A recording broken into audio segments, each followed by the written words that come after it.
All right. Hello, everyone. Welcome to My Sound, a video podcast dedicated to musicians and their unique sounds.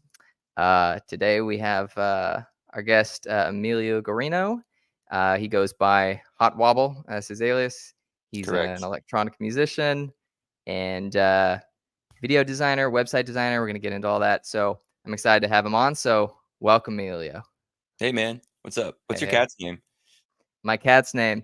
This is Dizzy. She's gonna be Dizzy. she's gonna be yeah, she's gonna be bothering us Great all cat the name. whole time. Yeah. She loves me a lot, so she's gonna be like pissed that I'm not paying attention to her. But yeah, yeah. Yeah, Yeah, Dizzy Gillespie actually. That's yeah, the I assume so. Yeah. yeah, okay, you Dizzy. assume so. Cool. All right. Well, yeah, so I'll just open with this question, kind of get things going.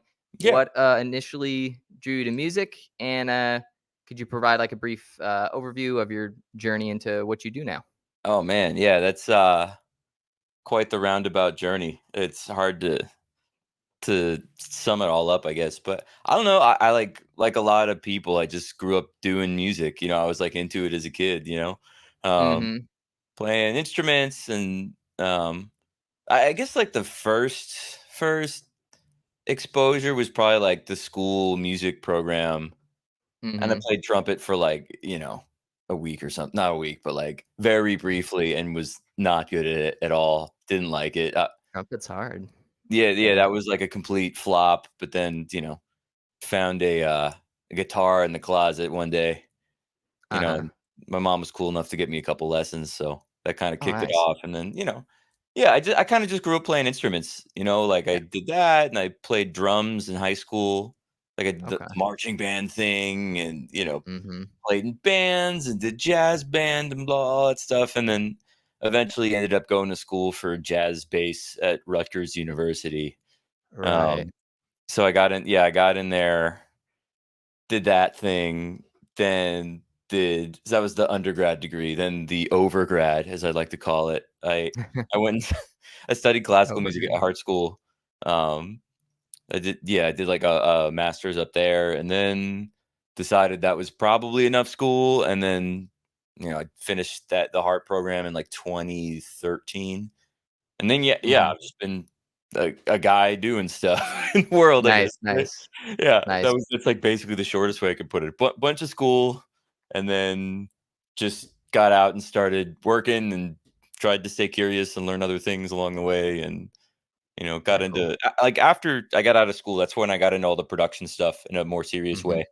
I was really Okay. into it, so and also just, like, being, like, a lifelong fan of a lot of electronic music. That was, like, a big, input like, I loved all the acoustic music and playing in orchestras and doing all that stuff, but then, like, a lot of people, you put on, like, Square Pusher one day, and you're like, "Holy shit, like, this is amazing."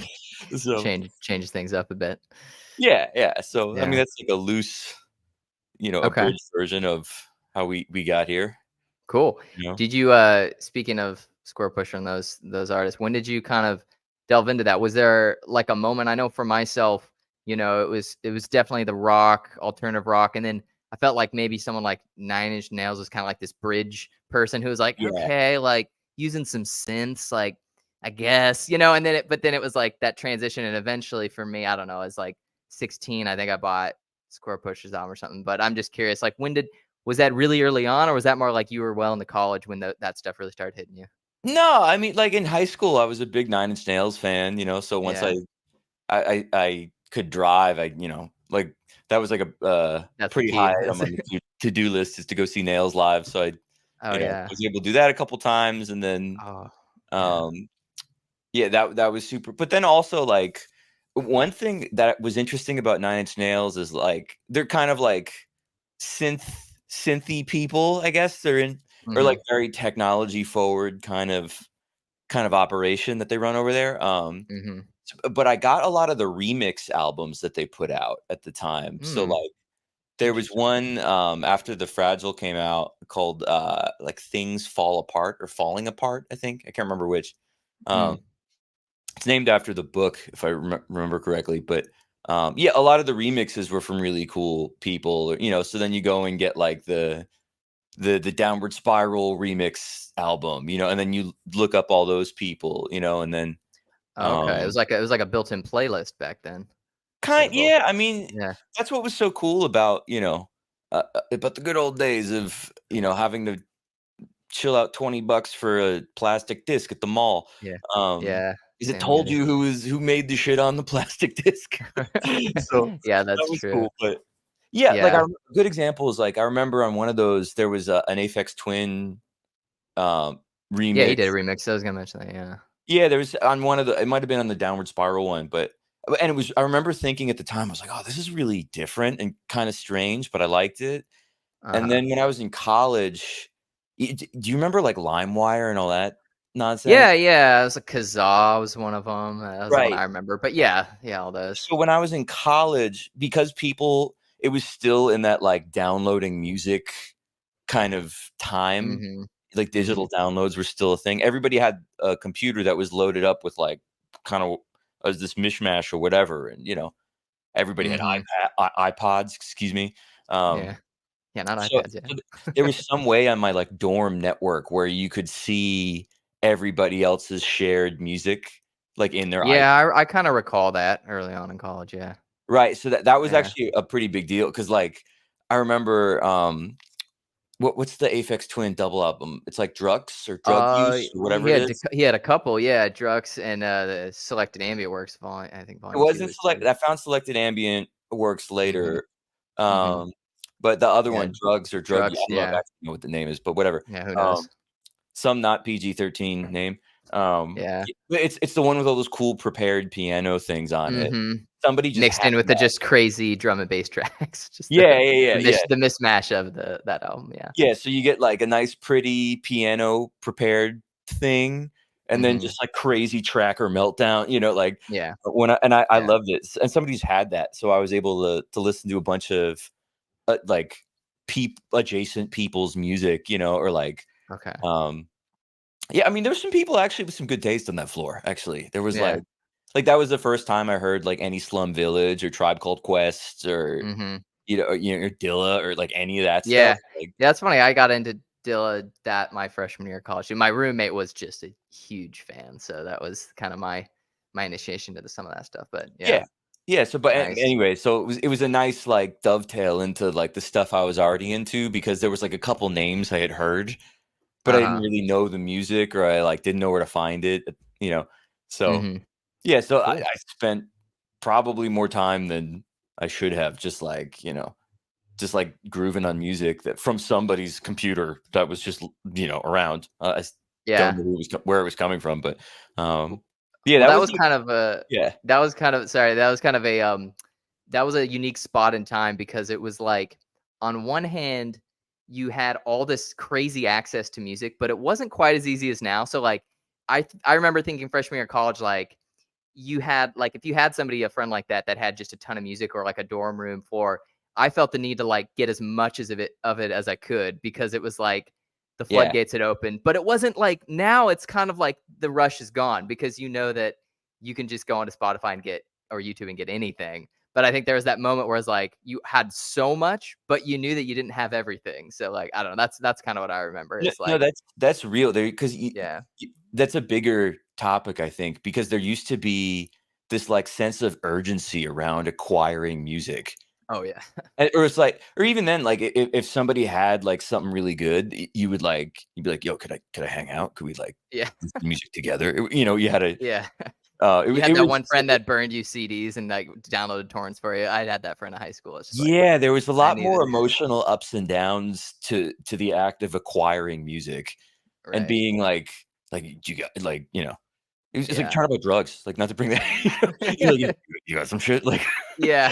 but No, no, it's but, like, true. It's yeah. whereas, like, now it's kinda like, it's like forced gavage almost. There's, like, so much shit, and it just comes at you that you feel like you have a funnel on your throat, and you're just like, Yeah.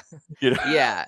Yeah, and it's made the whole thing feel different because it's still fun, God. but it's like, yeah, that's cool, but I can get that whenever I want, So it's yeah, Yeah, it's no different. urgency. You're like, "It's there, it's in the ether somewhere," like Right. yeah. Right. Yeah, a different time. Well, cool. I was gonna ask you on that opening question, just out of curiosity, because I'm always kind of curious. Were parents like musicians at all, or is that like in the family, or is this just something you just kind of were like? now I'm just gonna pick up the trumpet and let's just march. Let's go. Nah, man. Yeah, I mean, the for whatever reason, all the women in my family have like a visual art thing. Okay. Like my mom, my aunt, and my sister all are like very like visually artistic kind of people, without having like my mom never like trained or anything. She would just like paint and draw for fun, and she has all these paintings like around the house, that she did over the Mhm. years. And like my Cool. aunt's interior designer, she did Uh-huh. that for a long time. And then yeah, my sister also like very good. I mean, she plays piano and sings and stuff, so she's definitely into music, but yeah, like it wasn't like I was from a musical family or anything. Okay. Cool. Um, so my No, I dad's was an just engineer, curious. he's like a Uh-huh. more, what like technical kind of person, which is cool too. Well, that yeah, because you can see that in your work a little bit. I kind of feel There's in your there's more of those kind of people in the family of like there's a bunch of engineers and physics people and, Mhm. people, like, kind of on that end of things. Okay. Cool. So, yeah, I don't know. Like, I think the 2 are they're pretty related actually. I don't think they're as different as people think. Um, but, like a lot of my creative friends would be like, "Oh, yeah, I don't know about any of that stuff." And then the engineering people will be like, "Oh, I'm not creative at all." And I'm like, "Yeah, it's probably not as much of a reach as you think. You just Yeah. haven't, Yeah. really gotten after it." Yeah. Well, and it kinda takes someone like yourself who's kind of dipped their feet in both to know that it might not be as far as some people imagine, perhaps. So, cool. Yeah, yeah, and I don't know, I figure if you're smart enough to do a lot of that kinda stuff, if you just study the other thing, you Yeah. probably get there? Yeah. Right. That makes sense. Cool. All right. So this one's just kind of I was just curious about this one. So you Yeah. majored in instrumental performance, right? Yep. Bass. Um, do you? Because I did composition, but I always felt like I remember when people did instrumental performance, they were like they had this like marriage to their instrument, and I was just curious. Do you still feel that way? Like, are you just like, oh, the bass is my life. I married the instrument, or with all the extra work you've done, all the different things, are you kind of has that faded, or is that ever there? Did you feel that? I'm just curious about Oh, that. yeah, when I was in school, definitely, I was, like, Yeah. so like, "Yeah, I gotta be in the practice room all day," Yeah. and, like, Yeah. when I did grad school, I just, signed up for or I mean, even undergrad too, I would just, like, sign up and play for kinda whoever would let me or, like, Hmm. tolerate my presence. I was just, like, trying to do as much as I could because I think in the back of my head, I knew it was a limited time thing, and I wanted to just soak up as much of that stuff as I could. Right. Um, I so, felt yeah, that I way too. definitely had that intensity that a lot of instrumental people have.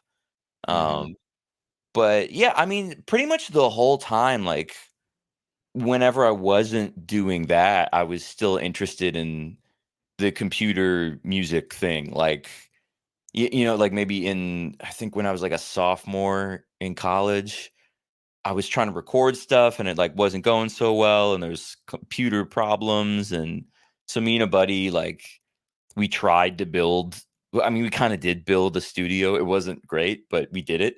Um, Hmm. so, yeah, I was, like, building a computer and figuring out how it worked and Hmm. how to get all the other stuff that needs to attach it to behave and, trying to figure out how do you make a basement in some, like, slumlord college house kinda place, like, how do you make Right. that sound good? Yeah. Yeah, so, Right. yeah, I Cool. was kind of the 2 were sort of in parallel the whole time, it was but, when you're in college, you're there to do the instrument thing, so that Right. takes the focus. Right. Did you how did you I didn't I meant to ask this. How did you end up getting into bass? You said you picked up guitar. Was this like did you get strongly into jazz like in high school, or was this just a natural Yeah, gravitation? no, so in high school, I had a very good band teacher. There was 2 guys, this guy, Dave Martin, um, who I think he was a French horn player actually, but he Mhm. got like I guess that for whatever reason, I forget why, he was just tasked with, "Hey, you have to start a jazz band now." And he was just like, "Okay, how am I gonna do that?" So I forget how it came to be, but yeah, but he did a really good job. Like he learned because he was Mhm. a great teacher, so he learned how to teach that kind of music to high school kids. Mhm. And got the jazz band sounding good. And the first couple times I saw them play, I was like, oh my God, this is incredible. I got to find a way into this. Mm-hmm. Um, and that was my first real exposure to hearing any kind of live jazz music at all. Right. Yeah, and at the time, I was playing guitar and I was doing some like percussion stuff.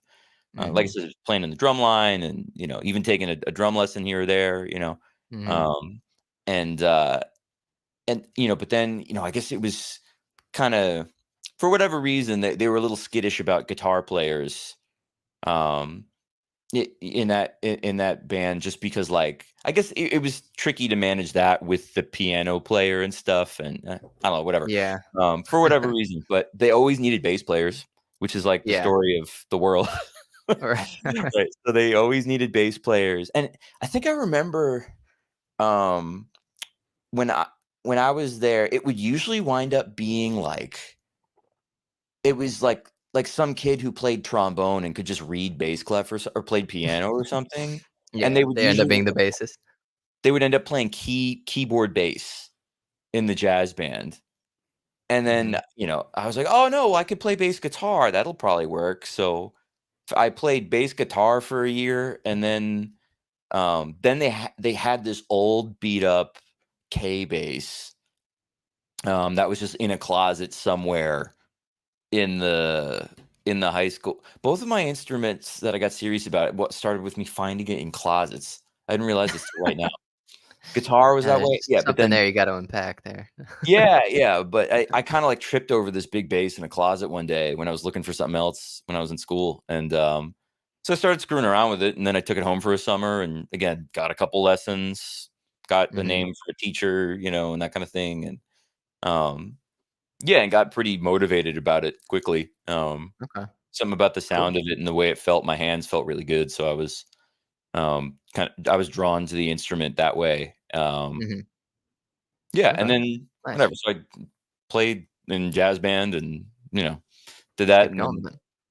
yeah, then I when I went to college, I was just like an undecided major for a year, and then, um, yeah, just I get together with a friend and practice every week and then audition for the music school and got in, and then, Yeah. um, Cool. and it was kind of off to the races from there, so Cool. yeah. All right. Um.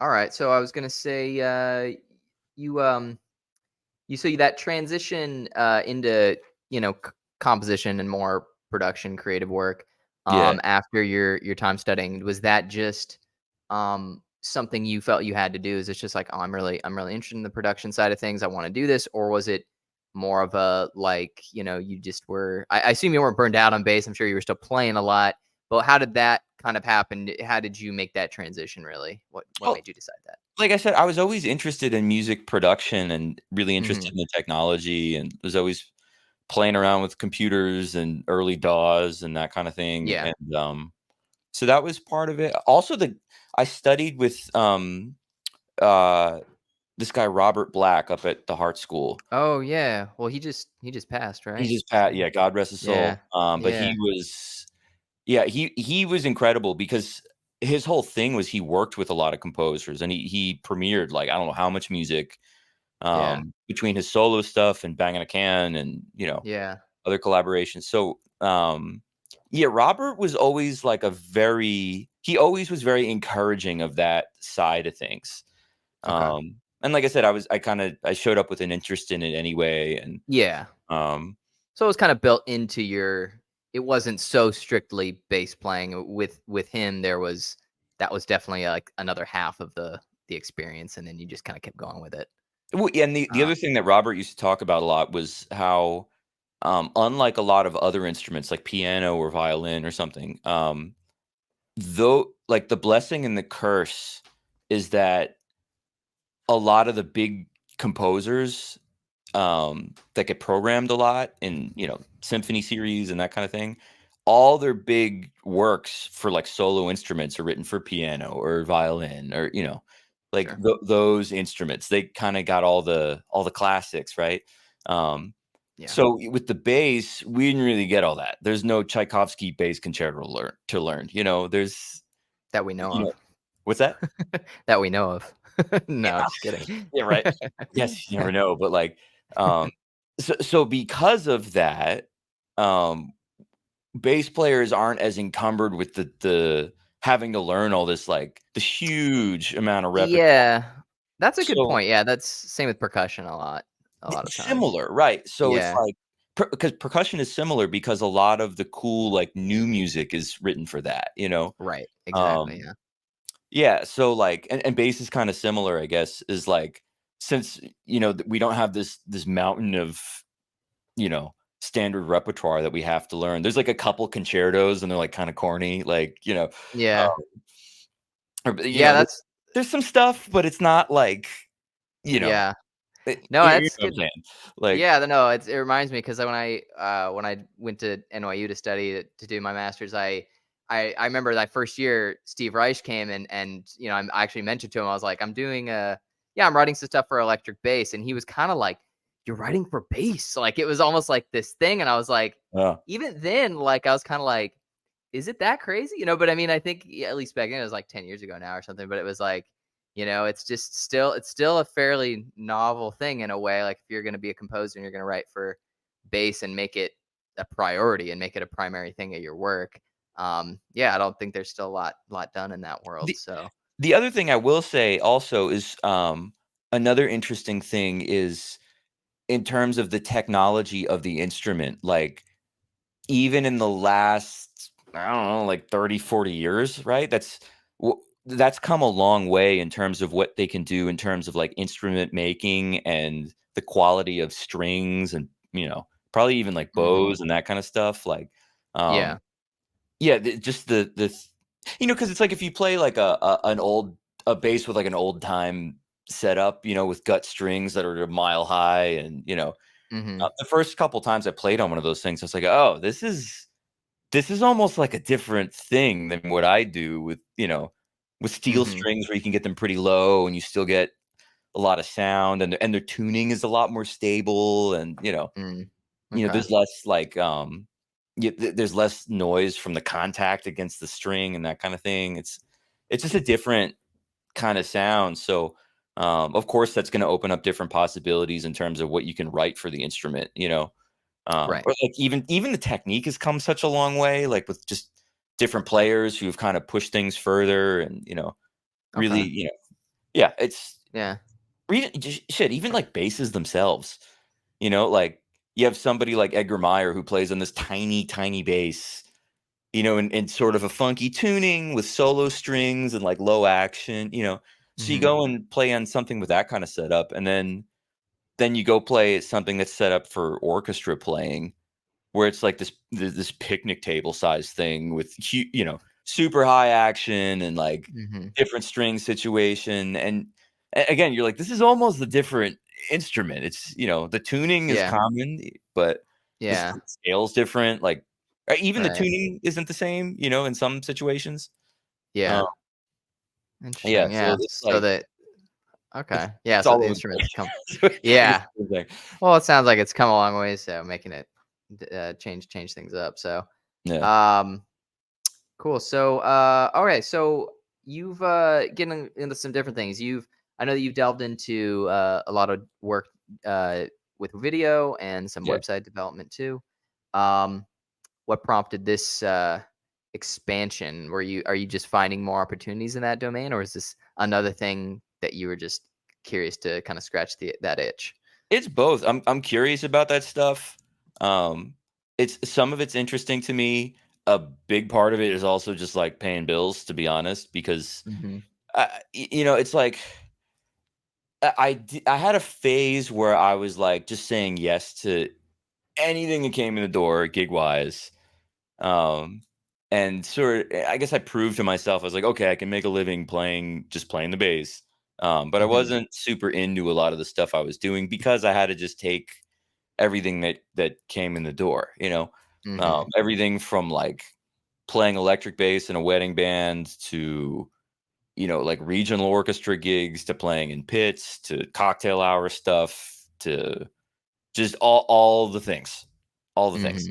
um yeah, and some of that I think a lot of that's good to do for a while. It definitely gives you like you learn certain things from it, but yeah, and then also since COVID put a pause on a lot of stuff, I kind of sat and Right. thought a lot about like, okay, like what stuff do I want to keep doing and what stuff could I kind of, put down and be okay with putting it down.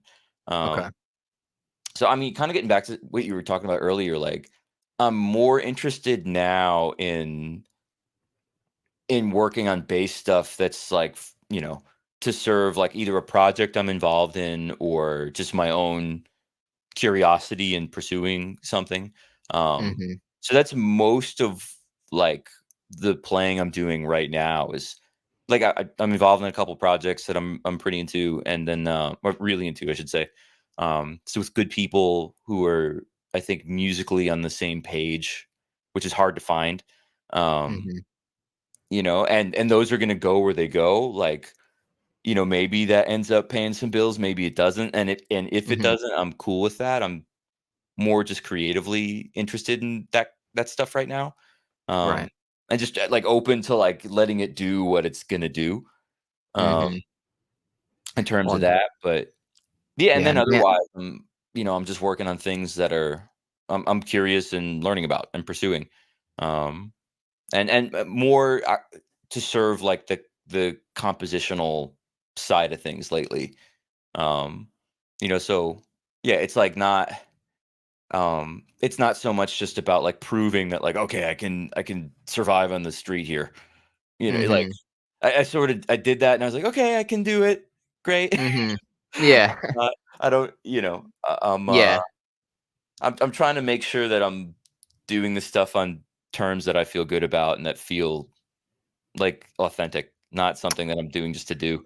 'Cause Yeah. or That's something whatever. I've thought about. Yeah, it's like, finding things that, you can do, but then you're kinda like, "Okay, but if this is what you can do, is it what you wanna do?" And trying to just keep pushing ahead with that. So that makes sense. But So more bass playing for your own projects and such, and that's yeah, so cool. some of the other work opens up the possibility to do that. That's why I bring that up. Yeah. Um, Yeah, absolutely, yeah. but then Cool. also it's like the I figure if I'm gonna get involved in other things just for the sake of like commerce, um, I also try to be pretty intentional in making sure that it's stuff that I know is like a knowledge base that I want to have that like serves something else. Um, like I said, especially with like learning some JavaScript over the pandemic and like building some websites and UIs and like then doing other kinds of tasks like that and like writing a little script to help you with some musical project that's not out of reach anymore, then that's a much Mhm. more achievable thing. So that gets me excited. Cool. Um, Yeah. yeah, or like same thing with video production. Like, um, video production is it's something that I think is just gonna keep getting bigger and bigger as Yeah. the whole internet thing. I mean, look what we're doing right now, right? Like, Yeah. um, Right. yeah, I mean, Yeah. most of the video work I do is specifically in like live streaming kind of situations. So, Okay. it's a good thing to know about. Yeah. Um, Right. comes in handy from Yes. time to time. Yeah, no, it's gonna be like you said, I think it's gonna only become more and more necessary and desirable. Totally. So, cool. Yeah,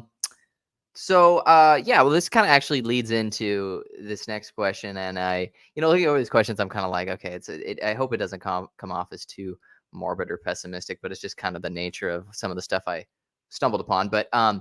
so I've been observing that a lot of musicians are kind of diversifying their roles, even more outside of music, and a lot of YouTube channels I see. There's this girl named Mary Spender, or she comes to mind as somebody because I was watching her. I don't know if you're familiar with her, but I No. think she's British, but she does a lot of like she does guitar playing, and then she's giving lessons, and she's kind of releasing her music, but it's a part of this whole YouTube persona, just kind Right. of everything. Um, so yeah, do you think the idea of like a pure musician is becoming really less feasible in the modern era?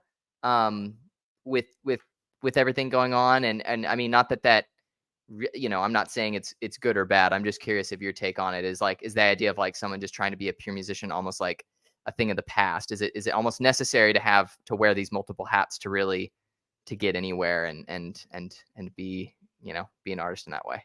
It depends, I think, on what comes your way, and um, some of it is dependent on things that people don't like to talk about so much, maybe, Yeah. like, I mean, some of it is dependent on, like, your your natural ability, like, what Hmm. potential some people are gonna be better at things than others. That's just Right. how it works, or, like, another thing is luck comes into the equation, like, some people get to a certain position because 'cause they're, right place, right time, stuff like that Hmm. happens. Um, so I think, um yeah, it's some of it has to do with those factors for sure. Um, but also I think some of it, at least for me, like I would think a lot about like, okay, like I proved that I could do like X, Y, or Z thing, but how do I want to live? Like, how does that fit in with the rest of my life? Because it's like I know people who only play an instrument and they find a way to make that work, and you know, or they get themselves into the position where most of their income is just from composing, and that's what they do. And maybe they do something on the side, but I think it's just it's a little bit more diffused than it was. Like you have a lot more options open now. Yeah. um that part of it is cool. Or like something like YouTube is interesting. Like I do a little bit of YouTube. I'm trying to be more consistent lately, but Hmm. um YouTube's cool because you can just put stuff out there and reach a lot more people than you ever could if you were relegated to just, the city or town that you live and teach in. Um, Hmm. so that I mean, Yeah. that aspect of it is really cool, and some people make a career just out of that, out of just doing Right. the online thing, right? And they don't Yeah. really even play live that much. Like that's Yeah. definitely a thing you can do. So, um, Yeah. I think it's basically okay.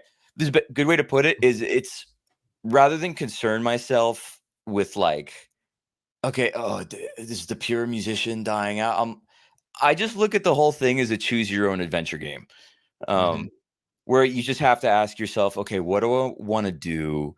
How do I want to live? Like, how do I want to occupy my time? Like, what what kind of things do I like to do? What kind of things am I happy to sacrifice in favor of Right. other things? And Yeah. um and like what's the stuff that I'm like really dying to do, Like what do I have to do? Like um Hmm. so there's that kind of thing. Yeah. And it might the other thing is it might change over time. Not might, it almost certainly will change over time. Like you might do something for 10 years and then be like, "I think I'm good on this. I wanna move into something else now." Um, Right. so Yeah. it's cool that you can do that and you have a couple options now. That is Yeah. a cool thing. Yeah. I agree. I mean, it's interesting because I think about it, and I don't think I'm really actually personally like that concerned. I think like you, I'm kind of actually excited by the prospect that there is like a choose your own adventure option, of the way you pursue it. Um, and so yeah, it's kind of interesting. You can wear these multiple paths, and like I said, YouTube itself is. It seems like in recent years, and maybe I've just caught on too late to it, or but it's like it does seem exciting because it feels like it does have somehow the power to reach, um, just more people, even than like the standard music platforms and stuff that we've had for the last decade or so. It seems like you have somehow there's just more of a like you can just do more with it, and it feels like it's not going to necessarily all work, but you have these options that you can kind of uh, pursue to get whatever you want to get out there to everyone really. Well, kind So of. yeah, I mean, the bummer with that is, like, a lot of the videos that do well are, like, you know, silly things clickbait. or Yeah, there's always going to be that like this like traffic generator shorts and stuff. So that's yeah, you're yeah. or, like, the same, like, kinda beginnery stuff that people just rehash over and over and over again, like, Yeah. um What are you thinking here? Beginnery stuff. oh, yeah, just I mean, not that it it's bad that this stuff is out there, but it's like if I see another video about how to make an 808, I'm like gonna throw up. You know what I mean? Like you get to a certain point where you're like, okay, Yeah, I get how to do that thing. I yeah, get that it's yeah. a I've never. highly Googled topic. Yeah. Yeah, I've always curious, like, you come across a repeat video and I want somebody to like go through and actually like find out how many videos of it there are. Cause I always, it's easy to just kind of assume like, well, someone's already done that. But then you realize like, oh, there's still a lot of mileage with the video that's already been done for better or worse. Um, Yeah. yeah. So you're kind of saying there's just certain topics that are just so frequently in demand that they're just gonna keep getting spammed for views and over again. Well, there's part of it is like there's a demand because there's a lot of people like one of the things that is happening also that doesn't get discussed as much as I think it should, doesn't get discussed enough is that especially when people talk about like oh the death of the pure musician whatever. I think What that actually some was. of that comes from people who are just like overwhelmed at options and they're like Yeah, so that's maybe part of it in at least in some cases. And then also the other thing that's happening is there's like this explosion of people who are like just basically amateurs who don't have any formal background. They never took lessons, but they make some beats, whatever. They hang out. Like, mhm, there's so many more of those people now who are just kind of doing something for. I mean, like I teach somebody pretty regularly who's like this. You know, where she just that's her thing. She just likes making stuff and she's into music and there's not producer? like there's not like a super strong like, "Oh, I wanna achieve this goal." It's like, "No, no, we're just making stuff." And that's what it is. There's so Does many she people like does that. she post you said you teach this person? Yeah. Does she post on YouTube? Is that kinda what you're alluding to? Or is she No, just no, she's Oh, very you're just saying there's in general more like kind of just for fun kind of producers these days, oops. there's so much of that, yeah, I see, I see. Do y you feel good or bad about that? I didn't catch your Oh, no, I vibe think there. that's cool, yeah, I think it's Okay, great that people are more hands-on, and some of the stuff that's happened, with, like, people being it being easier to get access to like a DAW or like some kind of thing that can sequence sounds, like mhm, there's even all these like smartphone apps like Koala or the Ableton Note app or all that kind of stuff. mm, Where you can do some shit just on a phone. I think absolutely, that's really yeah, cool. And yeah. it's good to see more people doing that. And so it's like that's why a lot of that stuff that I might roll my eyes at Oh, I see, yeah, you bring it the back other full side circle of it to is like, the "Oh, no, but yeah, it's coming from a good place, I think, because there's a lot of those kinds of people who are just starting out and, they have those kinds of questions." Um, right. Yeah, no, I didn't really consider that a whole lot. I mean, there's always across the board really of any subject, not just music, there's always going to be this insanely high demand for those 101 kind of courses because you have so many people jumping in and then inevitably jumping out pretty quickly too. But there's just this yeah. constant turnover of people wanting that first step to anything. It's like Yeah. anything on the internet, you're probably just gonna if you get someone started, might as well make another video 3 months later to get someone started again, and keep it up to date. Because that's another thing I've been considering. It's like I always think like, oh well, this has been done, so no one needs to make a video. But some things just need to be updated every 3 to 6 months too. So And some of there's it the always other kind of that. thing that I kinda wrote off for a long time is even if certain information is out there already, some people just want it from a certain type of person. Oh yeah, Yeah. definitely. Or the videos made 15 years ago and the quality is just dog shit. So It's not even a quality thing. It's like yeah, sometimes like I'll put on some of these videos where it's just like I find it to be very cringy where somebody has the YouTuber voice and blah blah like they're yeah, this like comic book character person. And I'm hmm like, whoa, man, that's like really not my vibe. right. But it's I'll learn other from someone people's else. vibes, so they watch those, and then I go with the people I like, and then that's it. Um, Right, right. yeah, or Yeah, like well, I'm sorry, the one thing I wanted to add to that too is, like, there's people talk about all these rules about, like, "Oh, your video has to be this long and, like, this format or else it's not gonna get engagement, blah, blah, blah." But then, yeah, like, I look at the things that I'll catch myself watching, and sometimes it's like like a 40-minute stream of somebody like making something and like screwing up halfway and having to like go back and then like fix stuff Yeah. and like and I Yeah. like that because I want to see the whole process, not the cooking show version of things where Right. everything Yeah. just Yeah. works and it's all fine and dandy, and there's never any Is this like problems. is this like a DAW kind of tutorial kind of thing, I watch or a lot I'm of just software stuff, yeah. yeah. I'm making a lot of drum kits for a sound design pack right now, so I've been Yeah, I've been seeing that. deep in the sound design end of the YouTube pool, Right. just Right. looking for new ideas about how to do stuff for different processes, like, I can use to just find new sounds, and so, Yeah. yeah, so Cool. I've been putting up kinda just as when I need a break, I'll do, like, a little short video just on something that I'm working on or something that I found that I Yeah. was Yeah, I've really been excited about, you know?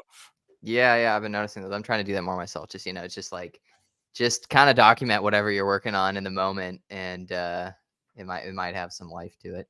Um So let's see. Oh yeah. So this next question, kind of in tandem with the last one. Once again, I hope it doesn't go off too pessimistic. I'm more just kind of like curious of your thoughts, and in some ways, I'm actually sometimes optimistic about these things. But I still sense that like music itself is kind of grappling with its own identity, and once again, that may be a good thing in some ways. But just due to the plethora of other media forms, podcasts and videos. So do you think like not to bring that pure music thing back, but do you think something like a record label is just kind of at this point just like non-existent? Just because I kind of personally feel like perhaps a record label is just too narrow nowadays. Even though I love music purely, I feel like to not have these, at least not be considering these other forms of media within your whole presentation, it's just I don't see it working in the future. But I'm curious what you think of that. I well, it's it it's hard to make a broad statement about all record labels because, I'm a fan of a couple small ones. They consistently put out interesting things that I'm excited by, and I like what they do, and then to compare that to somebody like, like Warner Music, like, it's not the same thing at all. It's a very different situation, Yeah. so yeah, I mean, they all have a place, I guess. I'm also like not really deeply involved with any of that industry machinery, so Yeah. I'm maybe not the best person to ask. I don't know. I have kind of an outsider's perspective on all that kind of stuff. Um, but I know. Let me think. I know a lot of the smaller ones that cater to some niche audience or some particular taste are the ones that I get excited about the most. Yeah. Whereas like one thing that I like to think of is how there's kind of two businesses. There's like the music business and then the famous business, and they have an intersection, but they're different things. Um, so like there's plenty of people in the famous business who do music. That's that's like Taylor part of Swift. what they do. But really they're just in the business of being famous. And that's more what their thinking revolves around. Hmm. And then there's music people who, again, they have a niche audience, but they're not really in the famous business. They're in the like, let's make some music business. Um, Hmm. so yeah, I don't like they have a place. There's gonna be there. I mean, there's gonna be a place for the people who cater to the mass market audiences. For the Drakes and the Beyoncés of the world. There's Hmm. that side of it, and then and I'm not as interested in that kind of stuff, frankly. It just doesn't Hmm. excite me so much. Um, Hmm. versus like remember that Clark concert we were at? Yeah. Like if you put a ticket in front of me and said, "Would you rather go see Beyonce or Clark tonight?" Like I'm gonna go see Clark. He's Yeah. Yeah. like a Absolutely. lot of people might or probably not gonna even know who that is unless you're Yeah. into this Well, niche a or lot like of like people, a lot of shit. people might actually get upset at you. I've had that sort of thing where they kind of almost like, "What are you talking about?" Like you're kidding, right? I'm like, "No, I'm not trying to be an asshole here. I just, it's like you said, if you give me an option, I'm just I'm gonna go with this one. I'm sorry, you I like know. what I But like. Yeah, like yeah, so I don't. that's always It's yeah, silly to fight over it. I'm not mad that you are into what you're into. It's fine. Like you can, right. if that's what resonates with you, then go have fun, man. Like go nuts. Yeah, Um, yeah, but absolutely. yeah. So I don't know. That's my take on the label thing though. Is like Okay. most of what I'm into tends to be from smaller sources for whatever Yeah. reason. Um, Yeah, yeah, I found some of the labels too, and I feel like some of them that I'm thinking of, you might be thinking of. What's the I thought I saw you mention one. What is it? They had a his name's Stenny. He was an old DJ. I don't know if he's still oh, that's producing. Alien Fate. Yeah, I Alien love Tape. So Alien they've Fate. done, Great. yeah, they've done some really good. They've been doing some really good stuff. What was it? Not 4AD, that's the big one, but there's AD 93. They were called Whiteys, but they Yeah. renamed. Are you familiar with that? You familiar with that label A too? little bit, not as much. Yeah, yeah, yeah. So yeah, there are some solid labels. I just kind of have this growing sense of just like moving forward because I do find those labels, I check them out, but I don't know. I just have the sense that like I'm maybe it's just me personally, but I just find myself not, because of all these other forms of media, I just haven't, and maybe it's just my own fault. I haven't been taking the time to really scour those labels as much, even as I did 3 or 4 years ago, just because even podcasts themselves like this, even if this were just an audio podcast, it would be competing with music, on Spotify. So that's something I consider. So it's once again, not to be pessimistic, it's just it's just a new reality. There's music doesn't own the sound waves really anymore. I mean, because um podcasts themselves are so big now, and I myself find myself sometimes much rather just listening to a podcast and music. But it's been kind of a bittersweet realization for myself, because it's like, oh, you know 15 years ago I would be listening to an album, no question, and now I'm kind of going, maybe I want to listen to someone talk about an album, or just listen to someone talk about what's going on in AI or I philosophy or something, I've thought which about isn't a that. bad thing, but I don't really feel bad about it at all because it's like if you're working on music all the time, yeah, like it's really hard to give your ears a break sometimes. Um, yeah. there's a lot of times where I find myself driving and I don't want to listen to anything. I don't want. Oh yeah, I've been doing that a lot lately. Yeah, I just sit there and like, Yeah. like I don't want to listen to an album, or maybe I'll want to listen to a podcast just because I want to hear something like funny and stupid, or I want to hear something Hmm. like serious where I'm going to like learn something, and Yeah. go that route. Like, Yeah. um, but yeah, a lot of times, yeah, I'll just like want to go walk with no music or headphone or anything Yeah. in my ear, like just kind of take the Junkie. brain back to idle for a little bit, and uh, Yeah. yeah, Yeah, just no, I easier. definitely, Yeah. yeah, I enjoy that too. I guess it's for me, I've just been considering the kind of longer term ramifications and of the fact that um music just has such a bigger competitor now with podcasts. And it's like I said, it has been really nice because I've enjoyed it so much, but it's been a little bittersweet because it's like, oh, every time I'm listening to that podcast, I'm not listening to that new artist I've been meaning to listen to. So I don't have any. I'm not taking one side or the other. It's just I'm just curious of your kind of general feelings about it. Yeah, I don't view podcasts or any of that kind of stuff as like competition Yeah. really for music. Just because that's like so mood dependent in terms of what I need, and it also Yeah. depends on the podcast. Like, there's some real trash podcasts, Oh um, yeah. Yeah. where like sometimes I'm like, you know, so, um, granted, like there's certain times where I want something stupid because I'm just like Mhm. I need a little bit of levity or something, Mhm. or I'm just in one of those moods where I don't want to listen to something super heavy and like where you're like Mhm. you're like hanging on every word, be like, oh well, what's this mean? Yeah. Like some deep history podcast or something. Or like sometimes I just Mhm. want something dumb. Um, Yeah. but then there's plenty of stuff that's just like current events banter, basically like that. I'm not as interested in. Yeah. So yeah, I don't Yeah. know. It sort of depends on what you're listening to, I think also. Like, is it something Right. that you're learning from or something that's just like fun for the Mhm. moment, like some comedy thing or something? Or like, Right. yeah, or are you listening to like the podcast equivalent to like morning talk TV? Right.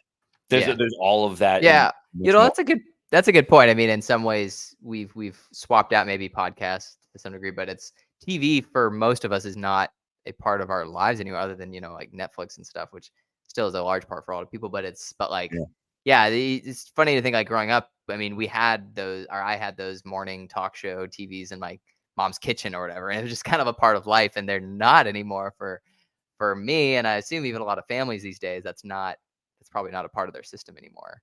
Yeah, So yeah. I that's mean, yeah, it's it's just interesting. not how we get our information. Like, I don't have to wait until the weather forecast comes ABC on at comes on. 6, Yeah, It's just yeah, not. yeah. You still can, it's still there, but, Right, I can right. also hit a button and learn that whenever I want, so it's fine. Yeah, exactly. Um, so yeah, I was gonna say with the aftermath of COVID, there obviously seems to be still continuing more kind of remote interactions. Do you think we'll get to a place where it's just like, in-person live performances of music are just not so much a thing and it's going to be mostly live streaming? Or do you think there's always going to be that need? No, people like, part of People a got to lot get of the together. fun, and, like, the reason for music is experiencing it with other people. Um, Yeah. so the live stream thing, it is cool. I like that it's there, like, Hmm. if you're hanging out with somebody and you're like, "Yeah, Coachella's on, let's watch," like, that's cool, I don't know. But, Yeah. yeah, but, in terms of, like, needing community and just music is a very good meeting place for a lot of things also. It's true. Um, Yeah. yeah, where like you hang out with folks, or you run into the same person at some Hmm. spot, and you get to talking, and next thing you know, you're Yeah. friends, and you hang out all the time. Like, how many friends have you met that way? Like, Yeah. th- Yeah. uh, For the most most of my part. friends now, that's how Yeah. we get to know each other. We just Yeah. hang out at the same spots, and like, oh yeah, you play some this, I do some that. You just get Right. to talking, and not to mention, there's been so many times where like I was just in a very dark place in my head, and just whatever, like something screwed up, and I just paid my rent and I'm broke, and I'm like, you Hmm. just like you just like you feel like garbage. But Hmm. then you go to the right thing and you're around the right people, and then you're all new again. Then it's not so bad. Right.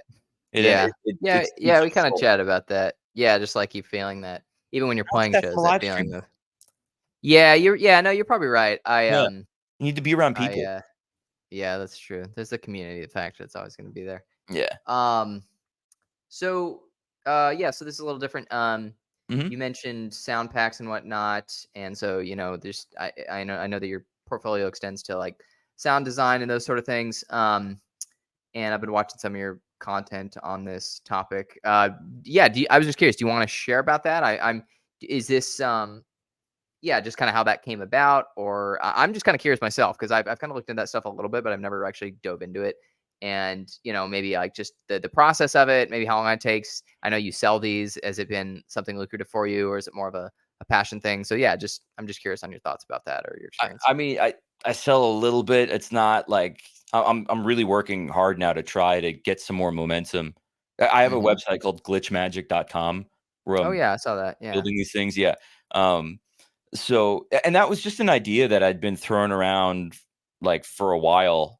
And Hmm. then I took a couple stabs at it that didn't really work. And most of that was, I think, was due to not really knowing what I was doing with some of the website stuff and like e-commerce stuff, and like knowing all this stuff about like customer journey, and like all these marketing things you got to know about, that help Hmm. take a person from not knowing anything about you to then feeling comfortable enough to fork over, their hard-earned money to download some sound files that hopefully they have fun with and make music with. Um, Hmm. so yeah, like understanding what goes into that process, which I'm still very much learning about. I'm not like some marketing guru at all, like definitely not. I'm still very much a student in that department, but also, yeah, like some of it just comes from the fact that when you're in any kind of music production, you end up using sound packs or sampled instrument VSTs, Mhm. or just you know how much stuff there is out there, right? So Mhm. yeah, after a while you do get curious around like, okay, well, I could probably make some of these for myself, or you start to get Yeah. complaints about the way some of the other ones were made, and you're like, I would Yeah. do it this way, and did it, Okay. Yeah. um, so yeah, it's kind of like a curiosity thing. And also, I mean, sometimes you just see people do something badass, and you're like, how did they get that sample to sound like that? And like, Mhm. sometimes, yeah, you're just inspired by seeing what somebody did with sound design, and Mhm. and where they took it and that kind of thing. So, and Okay. then yeah, and there is a market for it. So I said, well, Yeah. you might as well take a stab at this. I'm Okay. pretty. Like some of it was me just thinking like, okay, I have most of the skill set you would need to be able to do this. So Mhm. let's give it a Give it a go. Let's whirl. see if we can get a Cool. website up and get customers and yeah, like do the whole thing. So Yeah, yeah. um Cool. that's Cool, kind of yeah. a slow burn though, because there's just so much that has to happen, and I'm one guy that occasionally is able to hire help, but not nearly as much as I would like. Okay. So, Alright. So yeah. you put, you have I know this recent one, is it like percussion and it's kind of like almost like Foley based, like it's a lot of uh, like almost like John Cagey and like these kind of like percussive sounds from the outside world. Is that kind of what you've been working on this latest one? Yeah, so the story there is I went to Home Depot with a field recorder, Yeah, I was and seeing that. and then Yeah. just started, whacking stuff together, seeing what we could get. So is it Uh, a full Home Depot sample pack? I'm not 'Cause that calling could be it. a good that What's could that? be a good, like, marketing ploy, I think. It's just like, you get, like, a I would be like, "Oh, I'm curious about that," if I I saw would think that, it's but fun. I thought about doing something like that, but I was like, "Nah," yeah, I don't wanna get, like, a too cease and narrow. desist for somebody. Oh, that's a good point. Yeah, Yeah, yeah, yeah, yeah, so, I was like, "No, let's just it's Foley okay. samples, we'll just call it that," and, so I kinda have a tongue in cheek way of this. I'm like, "Oh, it's a American hardware store next to the Holland Tunnel," it's like, Right. whatever, I'm just joking around and whatever. Yeah, I'm having fun with it, but, yeah, yeah, yeah, so the story is I just recorded a bunch of sounds there, brought it home, cut it up, sorted them, then picked all the ones that I liked or that thought would be interesting in some way. Um, mhm. so which took a ton of time. That took, like, way more time than I thought it would. Mm. Um, yeah, that's one Seemed thing I pretty wasn't ready for. streamlined, but Huh? yeah. Seemed pretty streamlined when I was watching you do it, but No. I still imagine it'd take a long time. Well, I mean, I recorded a bunch of stuff, then I threw it in a Reaper, used that to cut it up, then I wrote some Python scripts to help sort it, Yeah, and by then that volume almost, like decibel level? By decibel Yeah, value, yeah. right? Yeah. There's some libraries around where you can extract audio features pretty easily. So, yeah, for me, I was like, "Okay, let me sort it by like, the average RMS of the sample," because I figured the Mhm. stuff where it was a higher RMS, that meant I was, like, closer to the object with the field recorder, whereas, like, the quieter stuff Oh, is okay. gonna be more just, like, handling noise and things like that. So, Mhm. so I cut everything in my transient, reordered them. Then I have a folder of 8,000 samples I have to go through, um, and just decide like what I want to include in this thing, or what's good, or what I want to throw away because either it didn't get cut great, or there's too much background noise, or it just Yeah. isn't the sound that I'm compelled by. Yeah. Um, so Okay. went through all that, got it down to, I think the final pack is like 1,300 sounds. And some of that includes like a couple variations of the same thing. So if you Mhm. want to make like a multi-sample instrument, you can. Yeah. Those are And then good to have, what I'm though. working on now is building a bunch of drum kits and loops out of them. Um, Partially Make a because I need little to write demo tracks anyway, and mm. then also because just through some of the other packs, I learned that like just throwing a giant folder of samples at somebody isn't maybe the most inspiring thing. No, I Maybe I that's kind of agree. Yeah. overwhelming.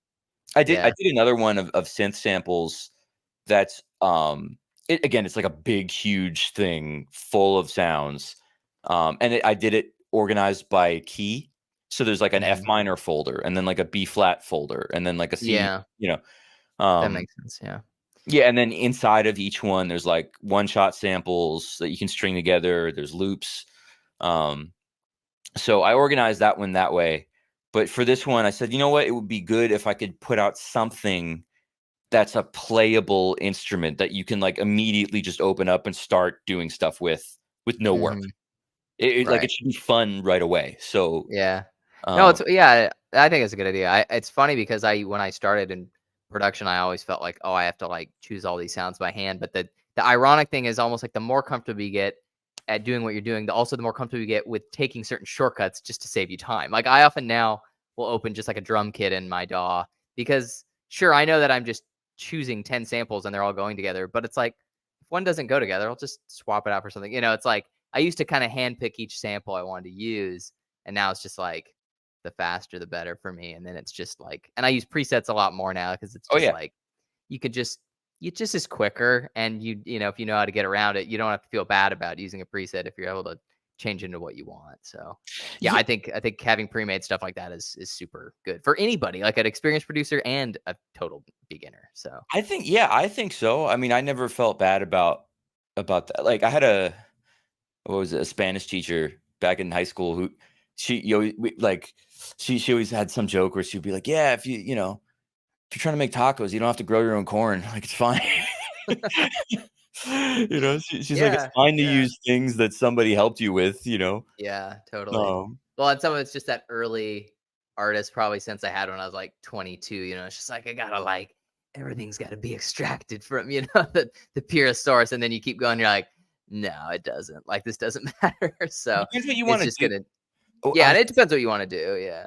But I think that there's a guy, Matthew Herbert. He mm, has like an interesting thing on his website, or at least he did last time I checked. He had it was an artistic manifesto. So he had all these rules that he wrote for himself, and it's all this funny stuff like you know, like you can't use a sound that you didn't make yourself, or like you're not allowed to trim samples from the back, or like just like all these things that he made up that I guess was for it a him. jest or was this a real thing he followed? No, I think as far as I know, it was a real thing, but Okay. um, Yeah. yeah, and that Yeah. could just be whatever you feel like you need to Keep stick it to for your productive. own Yeah.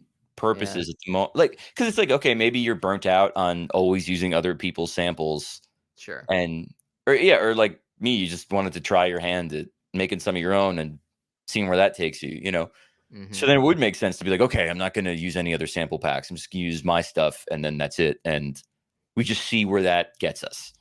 I Right. think it's legitimate.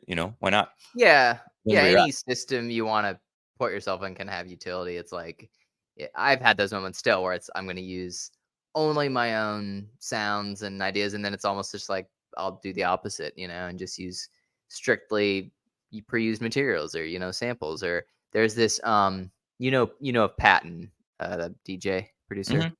Yeah, I was actually listening to a podcast with him and, Holly Herndon, and he did this recent album off. I think it's called Refusion, or I can't remember. It's some sort of AI program that's kind of new, but it's funny because it's just like it's all just you type in words and it just spits out like a 2 minute loop for you. and Yeah. and it's interesting because on one hand, I feel there's a lot of people. It's like he's not doing anything. It's like, well, it's actually really unique because it's like he's just making this whole album off that and seeing where it goes. So, anyways, it's just that idea. Like, if you have a concept, that it doesn't really matter if it's original or not. If it's, I mean, obviously you want it to sound original, but if it's, if you can make something original out of using completely unoriginal material, then that's kudos to you. So there's that kind of idea, I guess, is what I'm Yeah, I talking think about. as But long as you can hear the intent behind something, that's really what right. matter. Like when people rag on producers for using samples, and then they end up with something that sounds kind of suspiciously like the demo track, that kind of Mm, thing. yeah. You say, "Oh, you're cheating." It's like, I don't know. I kind of take that on a case by case basis. Because yeah, it might. There's plenty of examples of stuff that, in my opinion, is pretty lazy, and they're Like I've seen a couple of these funny YouTube videos where they get a sample pack and then they make a track without listening to it. They just are like visually Mhm. they're like, here's a drum loop and we're gonna put a riser here and then we're gonna put the bass drop here, and they don't, they don't listen How to do they not? How anything. do they not listen to it? They just don't play it. They're just like, I'm gonna load everything in. Yeah, they just visually arrange it on a screen. Um, but then it like, It could be a novel start, but I don't know if I trust myself to end there. well, th- Yeah. there's a couple examples you can find of people doing this, and they end up with kind of a generic sounding track that's very like the way the sample pack was made. There was like it's like those bumpers in bowling where you can't throw a gutter ball because everything's like Yeah. already in time and in tune with itself, Yeah. and Yeah. but Yeah, it's too what I big to will fail. say, in building these drum kits, one of the things I've been doing is I've made a couple kits where I literally just dragged in any sample from the pack Mhm. without listening to them. I was just like, we're just gonna load these up and see what it is and be like, Mhm. okay, cool. Those are the sounds you have to start with. What can we do from a sound design perspective to make this into something that's functional? So, Mhm. like, there's some click of a piece of wood. Be like, okay, how can I make that into a kick drum sounding thing? Mhm. Or what? And so, what you start doing is you start to really push yourself creatively because you're like, okay, what can we do? I'm stuck with this sound. How can I make this interesting? And Right. um, so Yeah, I that don't know. Like, I totally. can hate on that approach, but then I catch myself doing it. It's in a different Yeah. way. Well, then, yeah, and that's what I was saying. It's like if yeah, I don't know. Like at the end of the day, it's like the end product, and yeah, it reminded me of yeah, sometimes the most quote original concepts or approaches don't actually lead to a very original sounding result. And I felt like going through composition school, there was always that case of someone would have the page long program notes of how they arrange something, and you're just like, well, there's a lot of thought behind how this is going to be written, but in the end, this didn't sound anything worth listening to or any different. So How many of those, like, bullshit concerts have you seen where there's, like, this whole, like, tome of notes in the program explaining how deep the piece is and blah, blah, blah, blah, blah, right. and then you Yeah. hear it and you're like, "Okay, I feel nothing from this." Yeah. Yeah, how many of those have Yeah. you, right? Too many. Too many. Where you're like, Yeah, it's okay, yeah. is it Yeah. you wrote a So really nice yeah. book report for us, but, like, Right. some Yeah, music would've it's been cool." it's yeah, the conceptual thing's only interesting if the to me that the end result is interesting at all. So yeah. Well, also, if you're gonna do that, it's like your conceptual thing better be real good.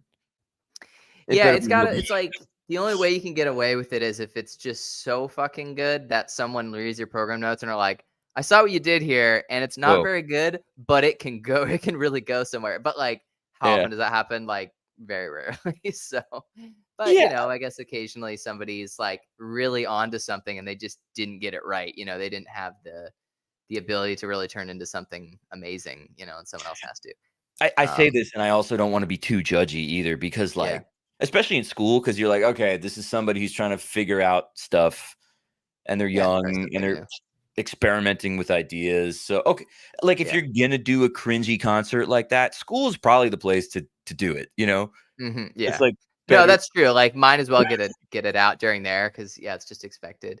Yeah, Oh it's god, no, I you're look right, at some of I'm my up to yeah, it's frustrating, but at the same time, it's like, John Cage had to be John Cage, it's like there's, that would probably he would that all that stuff would probably be thought of in this vein, but obviously he was super, super important for it all. So yeah, it's a toss up, but it obviously yeah, it can be a little annoying when it just doesn't when it's not anything you want to listen to.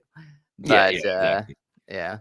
Anyway, so oh yeah, so I was gonna mention I noticed I actually downloaded this. Shoot, I didn't get around to What? reading it though. But you wrote a book Oh god, yeah, aimed it talk at about cringy. musicians.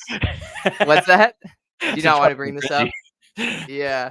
Oh, well, I was just gonna ask you about it because I noticed it and it was so I was gonna say given your support of fellow artists do you have any advice around that or is this a moment that you want to say oh no that was something I did in the past I don't know I don't know your thoughts around it but Alright, I what thought it was I very very interesting I don't know any musicians that have wrote a book like that of and really Yeah, I mean, my really thought at the time was that, you do the music school thing and then you graduate and you're not really taught anything substantial about how to get going, how to get gigs and, you know, number one, like just survive stuff, pay your bills, like all that kind of stuff. You're not really taught how to get your foot in the door with a lot of things and get started. Um, Mhm. and yeah, I wrote that at a point where I had pretty much done that. I was like, Mhm. okay, I'm working, I'm doing the music thing. I got some things started. Like this is cool.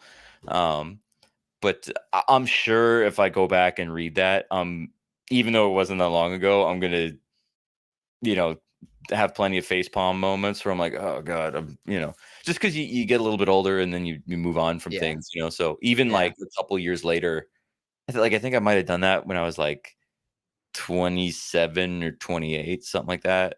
Okay. So yeah, now I'm just like, I'm sure you can kind of feel the youth in some of those things.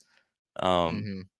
so I mean, I'd be curious to hear what you think once you've had a chance to look at it, and Yeah. um, Yeah. I'm sure It some was just things will hold up and some things won't. But I should sure. probably go back and Sure. revise it. But that's Yeah. one of a zillion other Okay. things I'm gonna play. Sure. Um, Right, right. Okay. maybe Cool. we'll do like the mid career update one day, like maybe when I'm Yeah. like 45 or Yeah. something. Yeah. you know, Second edition. Yeah, here's the things I've Something like changed. that. Yeah, I don't know. Yeah. But it was Okay. something that I don't know, I wish I had more resources like that. So part of it Yeah. came from that. And also, yeah, like I had to take a couple career development classes in college that were just totally lame. Mhm. They didn't really teach us anything. So Right. So, there like, was some this frustrations there. Yeah. okay. Okay. Um, Cool. Yeah, I was just curious on that, and, mhm. yeah, I will try and read Yeah, that and I'm genuinely chat about it. curious if you think it still Cool. holds up or you're like, what the fuck is this Yeah. guy? Cool. Oh yeah. So yeah, in a previous conversation, we kind of started touching on AI a little bit. Um, and you were pretty optimistic it would generate more job opportunities, and we kind of discussed that. Even since that conversation, which I don't know, was a couple months ago, but do you still feel pretty optimistic on that, or have your thoughts changed at all, even in just the last few months? Or is that still kind of where you're at on these things? Yeah, I haven't seen anything that's like, "Oh god, we're doomed, here it We're comes." done. Yeah. Yeah, I haven't like, Yeah. if anything, I keep seeing examples of how AI is gonna just make bigger messes out of things that are occasionally Yeah. cool. Yeah. So so yeah, so Yeah. because of that, I think it's gonna create there's gonna be some new tools to learn, some new possibilities that, we can do things that we couldn't do before for whatever reason, and we'll be afforded some conveniences that we didn't have before. Mhm. Certain things will just be easier to do. That's cool. Um, or even like, I'm trying to think. No, I think anyway. Lost Went off a quick tangent in my head, but yeah, I think it's gonna be interesting. It's hard to predict where it's gonna go because I think AI has been an idea for, like, the last, like, 70 or 80 years, right? I think something like that, right? I think some of the Yeah. earliest ideas go back to, like, the 40s or 50s. Um, Mhm. so and then a bunch of these things, like, it feels like they abruptly started working, like, a year ago. So Well, it got released to the public for sure in the last year or yeah, two, so I know other things were going on before some of the public stuff that really hit the news and that kind of thing. I know so anyway, it's been kind of a slow burn from what I can gather. yeah. Yeah. And Yeah, it's yeah, yeah, go ahead. I was gonna say, I think, like I said, a lot of the examples I've seen and have used, they're cool, but they do make a bit of a mess. Mm, And I think what's gonna happen is there's gonna be a demand for people who know how to use this stuff. And then there's mhm, also gonna be a demand for people who are collaborating with the folks using the AI thing. At mhm. least right now, unless something dramatically changes, and then, Yeah. maybe there's this Yeah. bananas Area 51 type thing that they're that we don't know about yet. Yeah, But I don't know. I've listened to people talk about it. They kind of talk like that a little bit, but it's too soon to tell. A lot of people kind of I feel like discuss it in a way. It's like we can't like the way we envision the way anything works right now is just so going to be so out of touch sooner than later with all it can do. But time will tell. What do you? I'm just curious. Like, what kind of AI is it? Music stuff you've been using, and when you said make a mess, is it? I'm just kind of curious what you've been using or what kind of tools you've been using that I've have made played a around with a mess. bunch of them at this point, like the LLM stuff, like the large language models, like ChatGPT Yeah. and stuff. Mhm. Those are interesting. Um, and if you really massage it, you can get it kind of behaving for you, but um, even then, it'll make things up. It'll do stuff that where you're like, "Whoa, wait a minute, that's not true." Like, you can't say that. Um, so or it'll follow instructions, but not exactly, and then you have to keep correcting it and saying like, "No, don't do that. Do it like this. Here's an example." But like, and Sure. and then even then, it still is not quite there. Mhm. So Yeah. I've played around with that. I need to probably try more the open source chatbot stuff that I haven't done as much. Um, Mhm. but that would be interesting to compare just because I know that OpenAI is like very because they're so scrutinized that they put a lot of guardrails in place. So there's things that it won't do. Sure. Um, so it's like they have their finger on the table in a couple places. So I'm also interested to see some open source thing where that's not the case, where it'll just do like whatever. Um, Gets a little that's crazy interesting. sometimes. But yeah, I use Midjourney a bit for image stuff. I've played around with Dolly. Um, Yeah, I've Stable been messing Diffusion around with is that one. cool because there's a couple ways where you can script it to make animations and stuff that are like on Yeah. my Instagram. There's a couple of these trippy animations that Yeah, are I saw some of that. Yeah, yeah. I'm always curious of the video stuff, but Yeah, that's yeah. or like Runway is another one Oh, yeah, that's like a I've heard of commercial that one. product. Yeah. Yeah, it's a video. Is it video? It's video? It's image and video editing.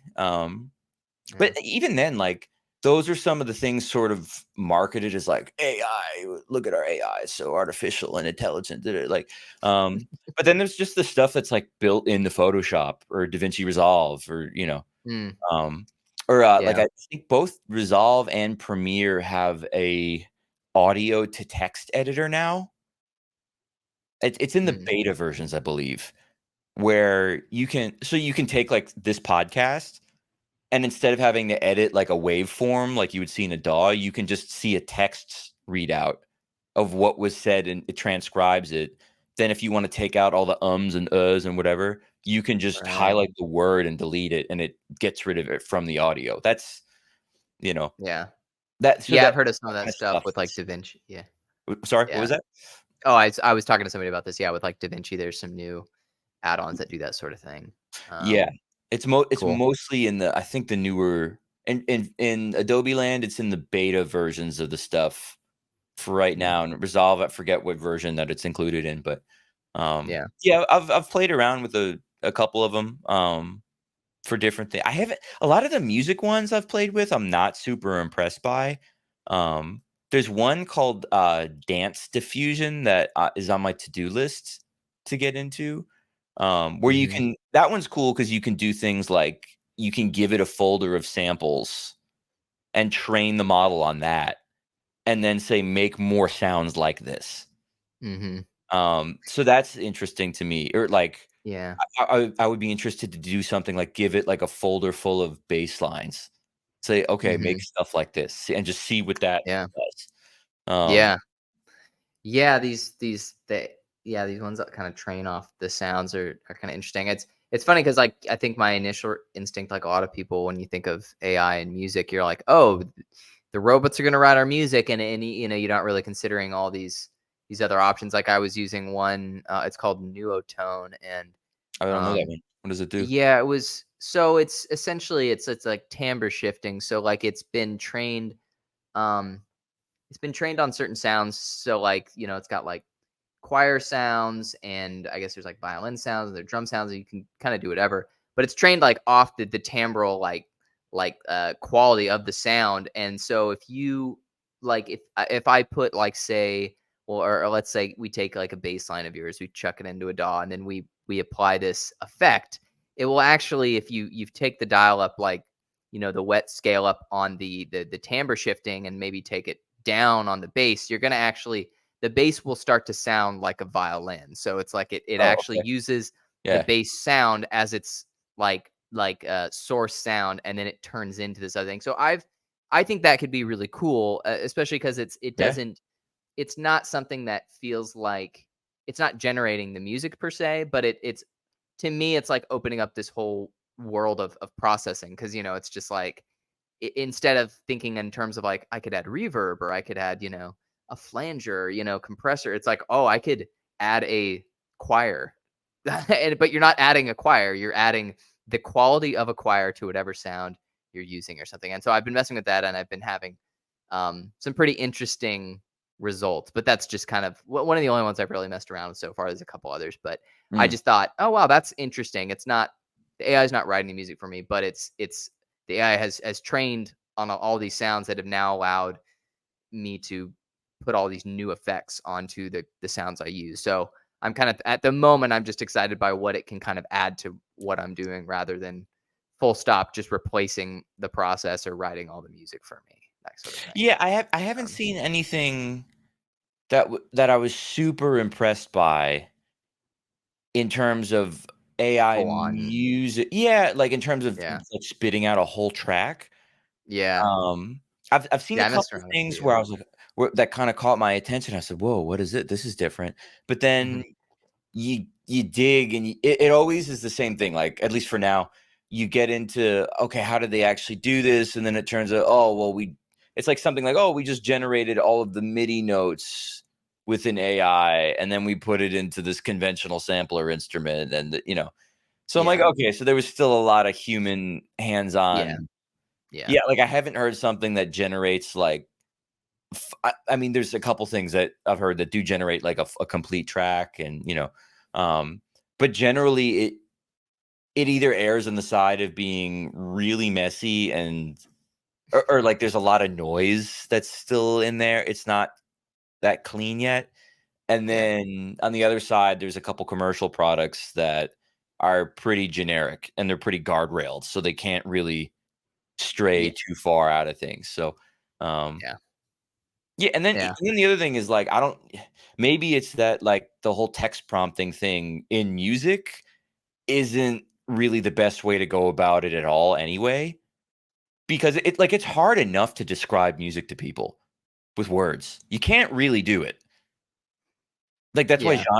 genre names exist, and they still suck. They're not great. yeah, You like, yeah.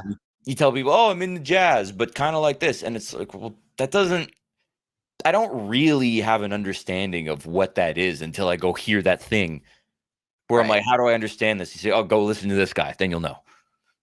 Yeah. So, uh, it's possible that, maybe text prompting isn't the best way to get that. I'm I don't curious of I'm not the that yeah, I'm deep, curious of the weird places it can go, though, the text prompting of just giving it completely non-musical words and seeing what the hell it comes up with.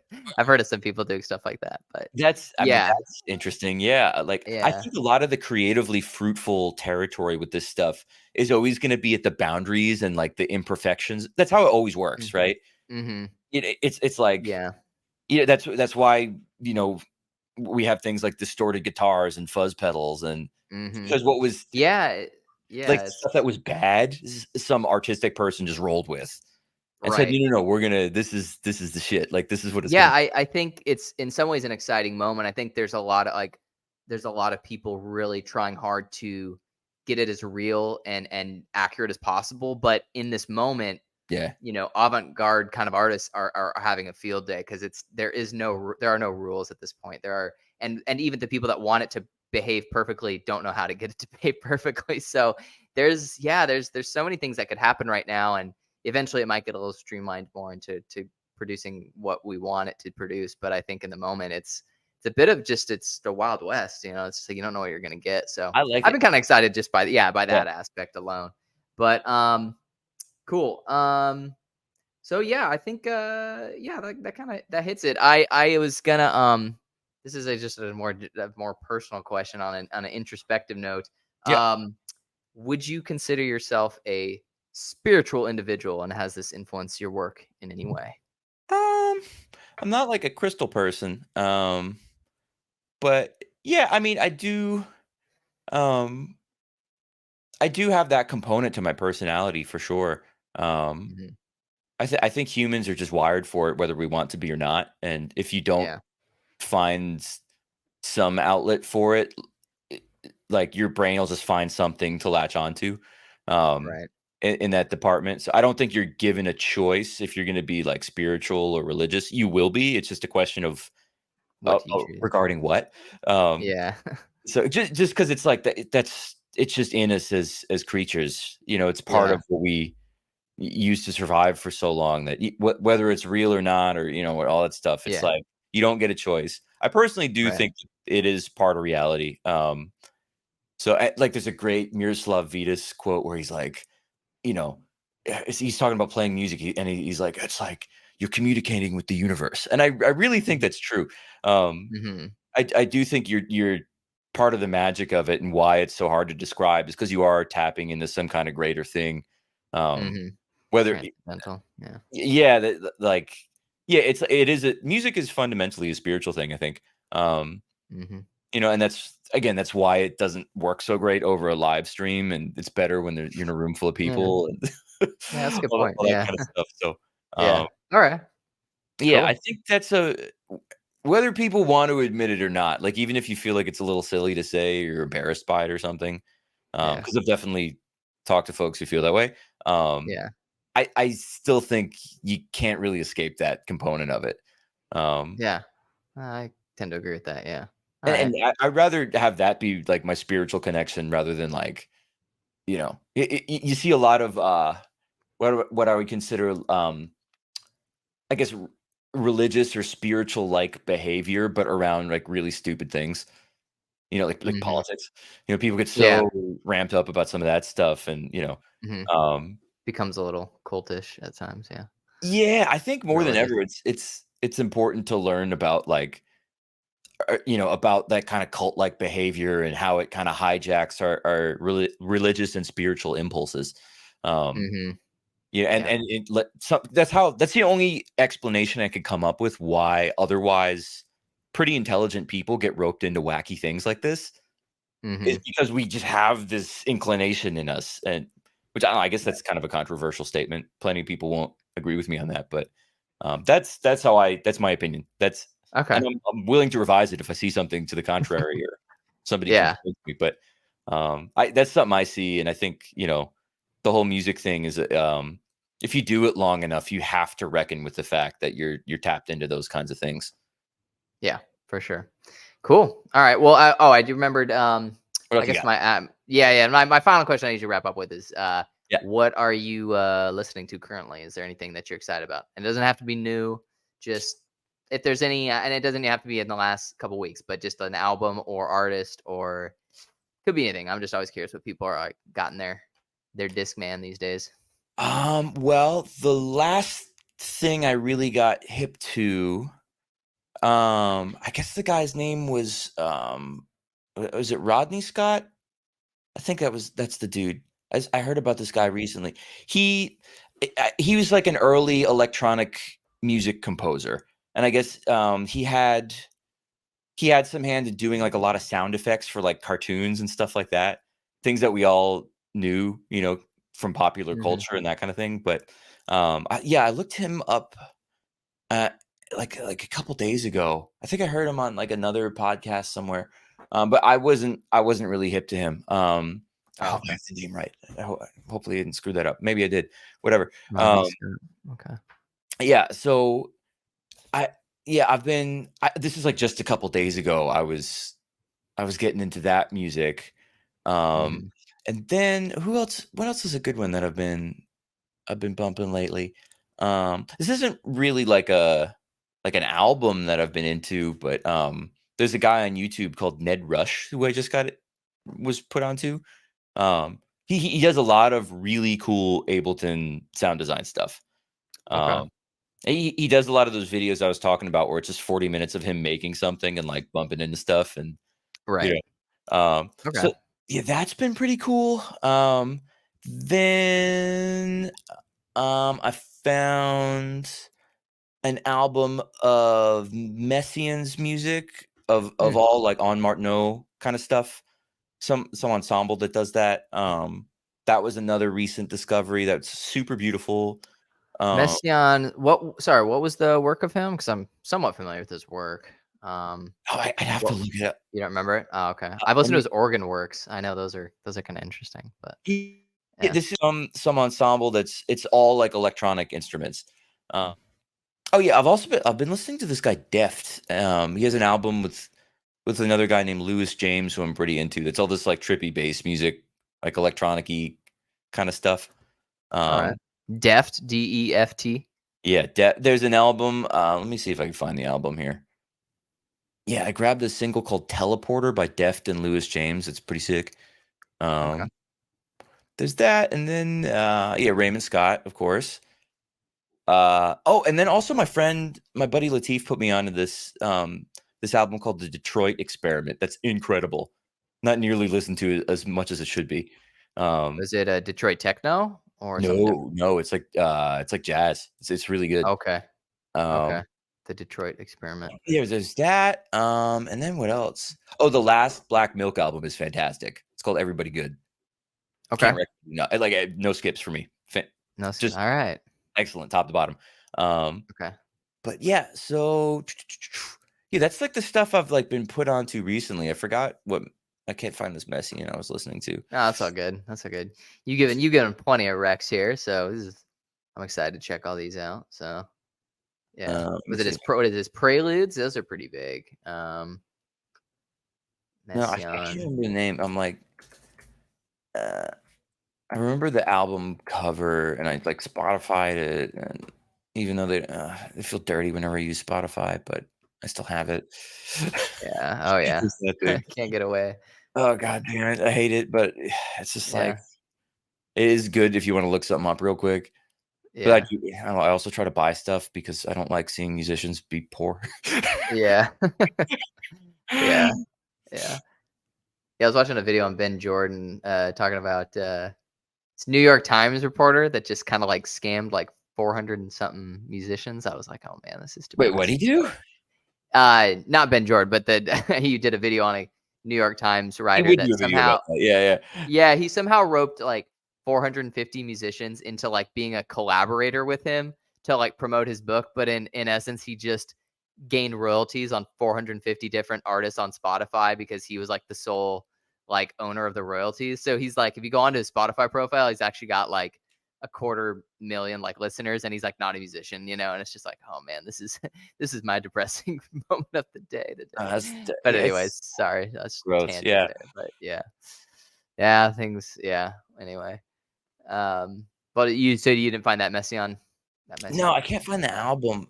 no worries, If man. I can find it, I'll send it to you later because this is just Yeah, worth. yeah, Is we'll this it? just throw Wait, it this is on. it. Oh,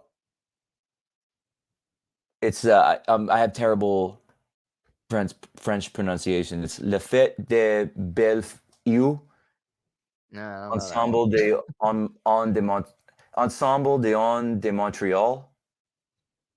Mm. It's super Alright. beautiful. I'll send it to you. Alright, yeah, yeah, send it. You Maybe can we'll, just like, we'll put a link in or something, so yeah, maybe you could put a link and then somebody can totally roast me for having awful memory and terrible French pronunciation. Um, no worries. and then I can live with my sins. Uh, Yeah, and you'll never well, be guys, invited back yeah, on. You've eliminated your chance of being no. yeah, but Cool. this album's super cool. And then Alright. also, Yes. well, yeah, whatever. Yeah, Cool. No, yeah, that's good, that's kind of good. stuff. Cool. Well, yeah, I think that's all I got. So, Okay, yeah, thanks for coming on and thanks for sharing having all me. This is about fun. this. Yeah, absolutely. Yeah, I hoped you got something out of it. It feels like some people are like, it's kind of nice to kind of go through, hopefully what you've done and think a little bit of it. So, I hope you got something out of it too. So, Yeah, yeah, well, I don't know. I like I'm usually pretty chatty, and then also people bring up things that I did long, like that book. I like feel like I forgot you're I like, why are you bringing that up? don't talk about the book, bro. Yeah, yeah. No, but I'm like, Can yeah, you can you cut that out? I Yeah, just forget that I did it, and then yeah. just Yeah. on other things, and yeah, and I'm sure I'll Yeah. be thinking the same thing in 4 years about whatever I'm doing right now. So Right. Cool. All right, man. Well, yeah, I'll be posting this and keeping you up to date, and we'll be in touch here. So anyway, yeah, good hang, man. yeah, Anytime. good hang. Take Sounds care. good. Always a All pleasure. right. Thanks, man. All right. I'll see you Have a good man. Have a later. good night, man. Yeah. Yeah. Yeah, you too. Bye Bye. bye.